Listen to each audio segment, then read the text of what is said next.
Nobody sets out to hurt their baby. Every parent watching this loves their child fiercely, probably more than they've loved anything else in their entire life. And yet, research on early attachment and infant stress keeps circling back to the same uncomfortable finding. Some of the things that quietly harm a baby's developing brain aren't cruelty, aren't neglect, aren't anything dramatic. Enough to notice in the moment they happen. They're small, completely ordinary habits, repeated often enough that they start to shape something deeper than any single instance ever could on its own. Today, I want to walk through 8 of these, each one backed by research on infant stress and attachment, not to make you feel guilty, because guilt rarely changes anything on its own, but because naming something clearly is usual. Lie the first real step toward changing it. None of these are about one bad afternoon. All 8 of them are about pattern, about what tends to happen most often, across hundreds of ordinary days that blur together and quietly add up to something real. Think about it this way for a second. A single meal doesn't make someone healthy or unhealthy. It's what a person eats most days, across months and years, that quietly shapes their body over time. The same logic applies here, almost exactly. A single dismissed feeling, a single missed moment, changes nothing on its own. It's the pattern across thousands of ordinary days that ends up mattering, which is exactly why these 8 things are so easy to miss, and exactly why they're worth naming clearly, just once, so you can actually notice them going forward. None of them will show up on a growth chart or a checkup form. They live in the small, cumulative texture of a household, the part that's hardest to measure and easiest to overlook, which is exactly why it deserves a closer look here. Number 1, dismissing their big feelings. You're fine, it's not a big deal. Stop crying, nothing happened. Said to a baby or toddler who is, in that exact moment, experiencing something that feels completely enormous to them, even if it looks small from the outside. This might be the single most common item on this entire list, because it usually comes from a genuinely kind place, trying to reassure, trying to keep things moving, trying to help a child feel better faster. But research on emotional validation suggests that when a child's internal experience is repeatedly contradicted by an adult's words, "That didn't hurt, you're not really scared," it doesn't actually teach them to feel less. It teaches them that their own internal signals can't fully be trusted, that what they feel and what's supposedly true according to a grown-up are 2 separate, disconnected things. Over time, that gap between felt experience and permitted experience is where a meaningful amount of later emotional disconnection quietly begins to take root. Picture a toddler who trips and starts crying, not because it hurt terribly, but because it startled them. You're fine, up you get," said quickly, without pause, teaches a very specific lesson well before language can even argue back. What I feel right now isn't the thing that matters here. What matters is getting back to normal as fast as possible. Number 2, comparing them to other babies, even in small, offhand ways that don't feel like a big deal in the moment. "Your cousin was walking by now. She's so much calmer than you were at this age," said casually, sometimes even affectionately, often not even directed at the baby, but to another adult standing right there in the room. Comparison, even gentle, well-meaning comparison, introduces something researchers describe as conditional evaluation. The sense that a child's worth is quietly being measured against an external yardstick, rather than simply Whitney as said for exactly who they already are. Babies obviously don't understand the actual content of comparative language. They're not tracking developmental milestones consciously. But they do pick up the emotional charge sitting underneath it, the subtle disappointment, the small dip in tone, when an unfavorable comparison is being made about them. Even in passing, even about something as trivial sounding as motor milestones or sleep habits. Said often enough, comparison starts to function less like an observation and more like a quiet, ongoing measurement a child eventually senses is always running in the background, whether or not they can name what it is. Number 3, being warm one moment and cold the next, unpredictably, based more on your own mood than anything the baby actually did. This is different from simply having a bad day Every caregiver has bad days. That's not what this is about. This is about the pattern of unpredictability itself. Warmth that shows up generously sometimes and disappears without explanation other times, with no clear, learnable connection to anything the baby did to cause the shift. Attachment researchers have found that unpredictable caregiving, more so than consistently strict caregiving or even consistently distant caregiving, tends to correlate with a specific kind of anxious attachment pattern, because a child simply can't build a reliable internal model of what to expect next. Consistency, even imperfect consistency, is something a baby's nervous system can genuinely work with and adapt to. Genuine unpredictability is far harder to build any stable expectation around at all, no matter how loving the underlying intention behind it truly is. A baby raised around a caregiver who's occasionally short-tempered, but reliably so under recognizable conditions, tends to adapt more easily than one raised around a caregiver whose warmth seems to arrive and vanish for no tracia. Blee reason at all. Number 4, cutting comfort short. A baby is crying, you pick them up, and the moment they quiet down even slightly, you set them back down or move straight on to the next task, before their body has actually finished the full stress response cycle underneath the S. Surface.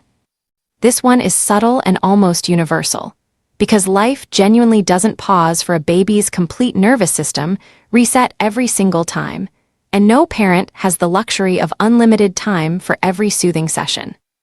But research on stress physiology in infants suggests that cortisol and other stress hormones take meaningfully longer to fully clear than the outward signs of calm might suggest. A baby can look settled on the surface, quiet, stow, peephead crying, breathing evenly, while their body is still very much in an activated stress state underneath that surface calm. Repeatedly interrupting that full cycle, over and over across weeks and months, may teach a developing nervous system that comfort tends to be brief and conditional, rather than something that reliably gets to run its full natural course from start to finish. This isn't a call to hold every crying baby for as long as it takes every single time. It's simply useful to know that a baby who looks calm again, after only a few seconds, may still be carrying more activation underneath than the quiet suggests. Number 5, negative labels set around them. She's the difficult one, he's always been clingy. This one's a real handful, spoken to other adults, to relatives, sometimes even said with genuine affection or humor woven into the tea. 1. Even before a baby understands the specific words being used, research on early language processing suggests infants pick up repeated verbal patterns associated with themselves remarkably early, learning to associate certain sound S and tones directly with their own presence in a room. A label repeated often enough in a child's presence has a documented tendency to become something researchers describe as a self-fulfilling prophecy, not because the baby consciously understands the insult embedded in the words, but because the emotional charge attached to that label quietly gets absorbed into how a caregiver ends up treating them moving forward, which the child absolutely does notice and respond to, even without understanding a single word of it. Say, she's the dramatic one, often enough, and you may find yourself, without ever meaning to, responding to ordinary emotion from her with slightly less patience than you'd offer someone you hadn't already labeled that way. The label ends up shaping the label giver almost as much as the child it was supposedly just describing. Number 6, using fear or startling to get quick compliance or attention, a sudden loud hey to stop a behavior, a sharp clap, a scary face used to shock a baby out of whatever they're doing, even meant playfully, even meant as har. Less fun. It's often genuinely effective in the short term. Fear is a very fast, very reliable way to interrupt almost any behavior instantly. But research on the developing stress response system suggests that repeated exposure to fear-based interruptions, even mild ones, even well-intentioned ones, can gradually sensitize a baby's threat detection system over time, making it fire more readily and more intensely in response to ordinary, non-threatening surprises later on in life. What works quickly and reliably in any single moment may be quietly working against a calmer overall baseline nervous system over the long run, trading a fast, satisfying short-term win for a much slower, harder-to-notice longer T. Cost.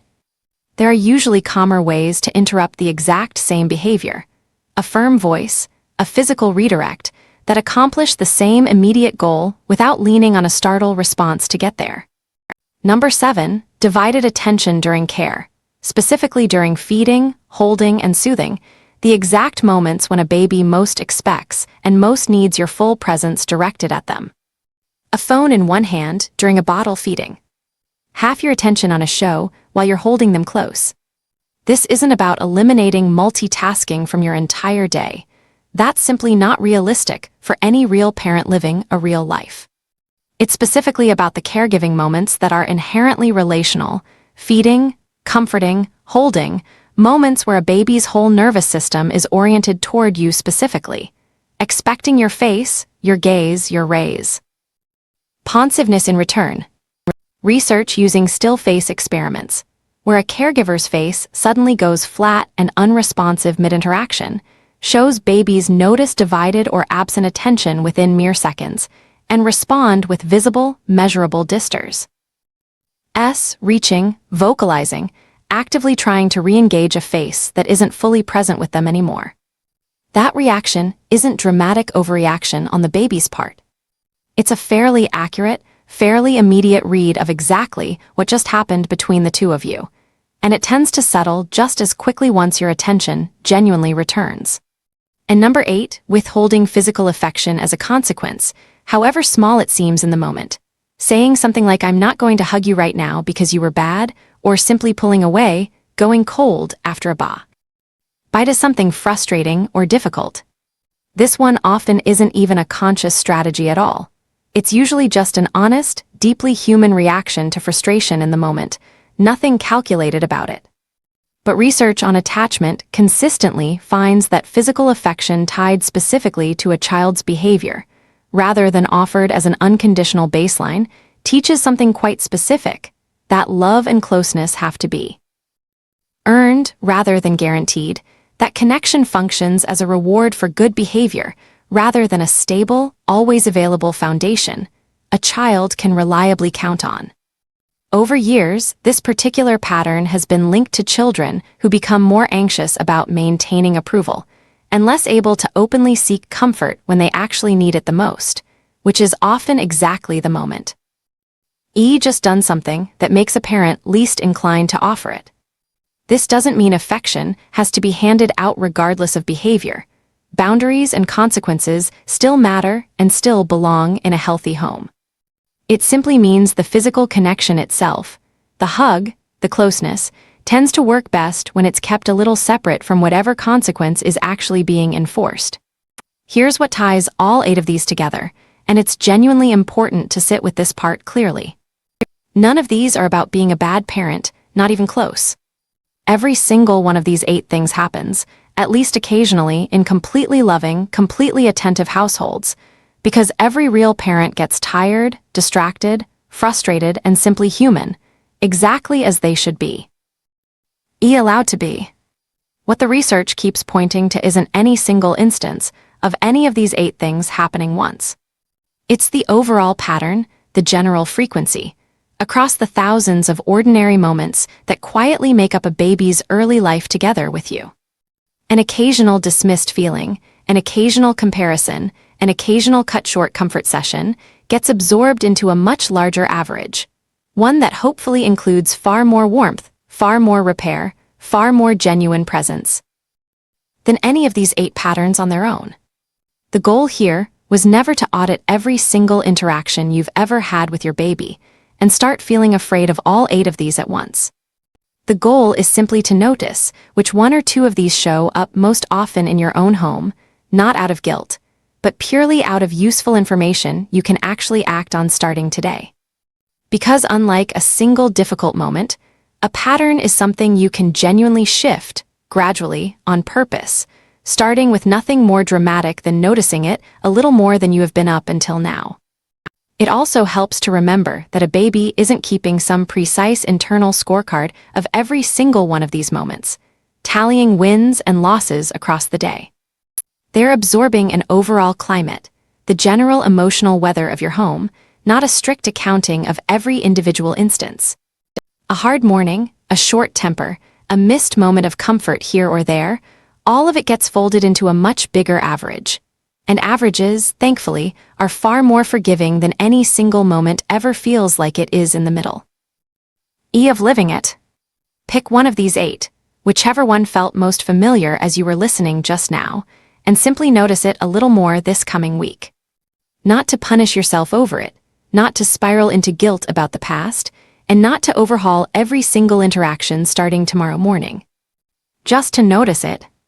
That kind of quiet, consistent noticing, repeated often enough, is usually exactly where the real, lasting shift actually begins, the same slow, ordinary way almost everything else on this list got built in the first place.